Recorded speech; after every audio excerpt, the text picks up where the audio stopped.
Is your to-do list exploding, yet you never feel truly accomplished, swamped by endless emails, calls, or side tasks? Let's uncover 5 proven strategies to boost your workflow, free your mind, and keep you efficient in chaotic world. Hello everyone, are you drowning in tasks, fighting endless emails, and juggling deadlines left and right? Today I'll share 5 powerful productivity hacks. They are simple but highly effective frameworks that you can adopt right away. Let's reclaim your schedule and infuse clarity into your daily grind so you can get more done without sacrificing your sanity. First up, mapping out everything on your plate, no matter how minor. Create a list of everything you do. Assess each item's real value to your role and goals. We often feel busy but accomplish little because half of our tasks are low impact. Nevertheless, we stick to them. So often subconsciously staying busy makes us feel that we are doing a lot and maybe even being productive. But the contrary is true. We are busy, yes, but being productive doesn't mean we get 100 things done. It means to maximize the output of your work. And often these 100 things are just tasks to help us procrastinate what we really should be working on, but what might feel overwhelming. And it is if you compare it to the stuff that we fill our time with. By eliminating or delegating the fluff, you immediately boost your mental clarity. A single session of ruthless decluttering can be life-changing once you commit to finishing the most crucial thing before moving on to the rest. Second hack, define your off-limits hours. We're all human and need rest. If your day has no cutoff, you will stay anxious all evening, mentally halfway in the office. By deciding, say, at 7 p.m. I'm offline, you safeguard your well-being, returning to the next day sharper. This approach also trains colleagues and clients to respect your time. Far from limiting your output, boundaries free you to bring your best self to each work session. But it can't stop here. You need to be fully present.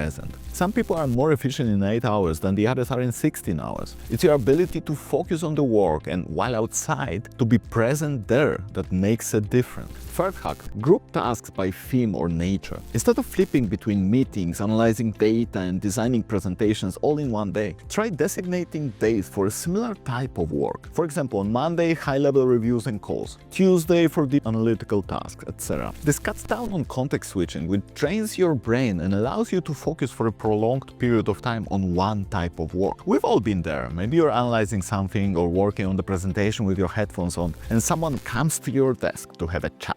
It's rude to ignore them, right? So you have a quick chat, but then it takes forever to get you back to what you were doing before. By focusing on fewer task categories daily, you'll see a massive jump in efficiency and calmer head. Even partial implementation, like block for a morning and afternoon, can pay off. It might not be realistic to block the whole day, so half days are usually a good compromise to still have a solid chunk of time dedicated to work, but also to ensure that you are flexible enough to accommodate your reality. Fourth hack, once you grasp your project's deadlines and value, plan them into a weekly layout. Assign certain tasks to each day's theme or time block. This proactive approach kills that midweek scramble of what do I do first? By having a blueprint, you tackle tasks systematically and preserve energy for real thinking rather than daily guesswork. A short Sunday or Monday planning session sets you up for a smooth, productive flow. Then, when you enter the day, you're crystal clear on what you will be focusing on. It also allows you to manage your time more strategically. You plan around your biggest priorities, but also block off days for more creative work. Let's say you need to create something from scratch or solve a particular problem, but you're unsure on how to do it. If you free up a dedicated day for that, I can assure you that you will achieve much more by simply focusing on that one thing uninterrupted. That does require you to adjust your environment though. For example, you work from home for a couple of days and shield yourself from all the distractions to be able to focus just on this. Finally, no plan survives reality unchanged. Emergencies, new tasks, or shifting priorities will come to you. That's why you need a daily or a midweek check to reshuffle your tasks. Perhaps your Wednesday is fully booked, but a major issue arises. Adapt your schedule without planning, moving lower value tasks to the next week.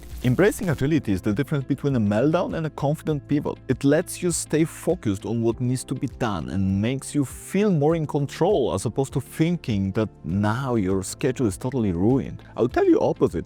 Expect not everything to go according to your plan and see those adjustments as a way to navigate through the week as opposed to a fixed schedule. Don't get overly attached to it. It's just a map. You can always go a little bit off track and navigate around the obstacles. Once you see these hacks in action, keep a mini log of what is working, what is not. Over a month, you might adjust your theme day allocation or your boundary hours if you realize certain tasks tasks are getting stuck. Iteration is crucial. You're refining a personal system that suits your specific job demands. As you fine-tune, you'll see consistent gains, fueling your confidence to accept bigger challenges. No productivity framework is one-size-fits-all. All of them need to be adjusted to your particular situation, style, and needs. I will tell you from experience, every time I moved to a different role in my career, I had to change my productivity system because the job itself required different things from me. Let's put it all together. Declutter session. List all tasks, including small ones. Decide which to drop, delegate, or do. Tackle your top priority before moving on. Then define boundaries. Pick a daily switch of time or a weekly no-work zone. Communicate it so others will respect it too.